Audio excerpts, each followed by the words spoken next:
இங்க தானே இருப்ப. எப்ப பாரு பார்லயே இருக்க வேண்டியது. இன்னைக்கு என் கையில மாட்டட்டும் இருக்கு அவனுக்கு. ஏங்க செல்லம், நீ இங்க என்ன பண்ற?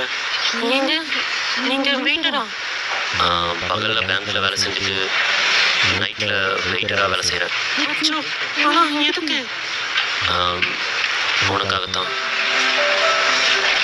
ஏன்னா இந்த உலகத்துல எனக்கு ரொம்ப முக்கியம்னா அது நீ தான். உனக்கு எல்லாமே கிடைக்கணும்னு நான் நினைக்கிறேன். நீ ஆசைப்படுற சாப்பாடு, துணி, நகை எல்லாமே உனக்கு கண்டிப்பாக கிடைக்கணும். ஏன்னா இந்த உலகத்துல நான் உன்னதான் ரொம்ப அதிகமாக நேசிக்கிறேன். நீ எப்பவும் சந்தோஷமா இருக்கணும். ஏன் செல்லம், நீங்க எனக்காக இவ்வளவு பண்றீங்க. தேங்க்யூ.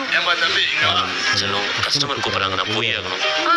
சரி, நான் கிளம்புறேன். பார்த்து வீட்டுக்கு போ. சரியா? நான் சீக்கிரம் வர பார்க்குறேன். உங்க டைம். சீக்கிரம் வீட்டுக்கு வந்துருங்க. வந்துடுறேன். பை. ஐயோ கடவுளே, ஜஸ்ட் மிஸ்ல தப்பிச்ச. தேங்க்ஸ் தம்பி. நீ மாதிரி எங்கேயாவது சரங்கடிக்க ஒரு நாள் என்ன வேணும் சொல்லுங்க.